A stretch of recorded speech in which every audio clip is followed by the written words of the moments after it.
ચોમાસામાં સૌથી વધારે જીવજંતુઓ બહાર નીકળતા હોય છે. સૌથી વધારે સાપ પણ આ જ સિઝનમાં બહાર આવતા હોય છે. સ્નેક બાઇટના કેસ પણ ચોમાસામાં વધારે જોવા મળે છે. તો તમારા વિસ્તારમાં જો સર્પ દેખાઈ રહ્યો છે તો ગભરાવાની જરૂર નથી. અમદાવાદના નરોડાના રહેવાસી યોગેશ આચાર્ય, જે છેલ્લા 7-8 વર્ષથી સ્નેક રેસ્ક્યુનું કામ કરી રહ્યા છે, અમદાવાદના વન વિભાગ સાથે પણ જોડાયેલા છે. તેમના કહેવા મુજબ, જો તમારા વિસ્તારમાં કે તમારી આજુબાજુ સાપ દેખાઈ જાય છે તો ડરવાની જરૂર નથી. બસ તેનો રસ્તો જે છે જવાનો, તેને બંધ કરવાના પ્રયત્નો કરવાના અને તેની ઉપર કોઈ બી લાઠીચાર્જ કે કોઈ બી અંધશ્રદ્ધાના કારણે તેને દૂધ કે કોઈ પણ વસ્તુઓ પીવડાવવાની સાથે જ્યાં સુધી કોઈ સ્નેક રેસ્ક્યુ કરનાર વ્યક્તિ નથી આવતું ત્યાં સુધી તમે તેની ઉપર બની શકે તો ટોપલા કે કોઈ બી વજનમાં હલકી વસ્તુથી તે સાપને જવાનો રસ્તો રોકવાનો પ્રયત્ન કરવા.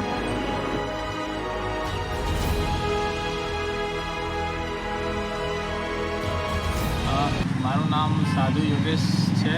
હું નરોડા વિસ્તારથી બિલોંગ કરું છું. છેલ્લા 7 વર્ષથી સાપ રેસ્ક્યુનું કામ કરી રહ્યું છું. ચોમાસામાં સૌથી વધારે સ્પેક્ટિકલ કોબરા અને રેડ સ્નેક જોવા મળે છે તમને. અને જ્યારે પણ એ તમારા ઘરમાં આવીએ તો લોકો એને દંડાથી ભગાડવાનું કામ કરે છે, જેથી સાપ ડરના મારે ક્યાંક સંતાઈ જાય છે અને જ્યારે પણ અમારે રેસ્ક્યુ કરવા જવું તો એને નીકાળવો બહુ અઘરો થઈ જાય છે. તો લોકોને એ જ છે કે ભાઈ જ્યારે પણ સાપ આવે તો એને દંડાથી મારો નહીં, બરાબર. જ્યાં સુધી અમે ના આવીએ ત્યાં સુધી તમે ખાલી એના પર ધ્યાન રાખો, જેથી અમારે રેસ્ક્યુ કરવાનું કામ થોડું સરળ થઈ જાય. સૌથી વધારે ઇન્ડિયન સ્પેક્ટિકલ કોબરા છે, રેડ સ્નેક છે અને કોમન વુલ્ફ સ્નેક છે. આ સૌથી વધારે જોવા મળે છે, બરાબર. પકડવા માટે તો સાવચેતીમાં એક તો સ્ટીક હોય છે અમારા જોડે, ગ્લવ્સ હોય છે અને સાપને પકડવા માટેની જે જાર આવે એ હોય છે અને એને પકડીને સેફલી ફોરેસ્ટના જે એરિયા હોય છે એમાં અમે રિલીઝ કરી દઈએ છીએ. ચોમાસામાં દેખાતો લોકો જ્યારે પણ સાપ નીકળે તો લોકોને એ જ છે કે ભાઈ ત્યાં બહુ ભીડ ના કરવી. કોઈ પણ એક વ્યક્તિ એનું ધ્યાન રાખી શકે એવું હોય, કાં તો તમારાથી બને તો એના ઉપર બાલ્ટી મૂકી શકે, જેથી સાપ અમે જ્યાં સુધી ના આવીએ ત્યાં સુધી એને રેસ્ક્યુ કરી શકીએ. પછી એને બહુ ભીડ ના કરવી, જે બને ત્યાં સુધી જે સ્નેક એક્સપર્ટ હોય એને તમે કોલ કરો. સ્નેક રેસ્ક્યુ કરનાર યોગેશ આચાર્યનું કહેવું છે કે અત્યારે ચોમાસામાં સૌથી વધારે કોબરા અને પાણીના સાપ જોવા મળતા હોય છે, જેની સ્નેક બાઇટના કેસ પણ વધારે આવતા હોય છે.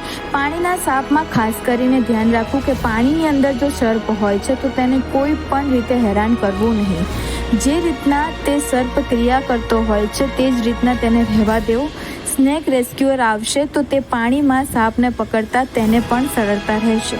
યોગેશ આચાર્યનું જણાવ્યા મુજબ ચોમાસામાં લોકોને સર્પને જોઈને ગભરાઈ જતા હોય છે, જે ગભરાવાની જરૂર નથી, કારણ કે સર્પ પણ તે ભીડને જોઈને ઉગ્ર થાય છે ને જેના કારણે તે તેના બચાવ માટે અટેક કરતા હોય છે.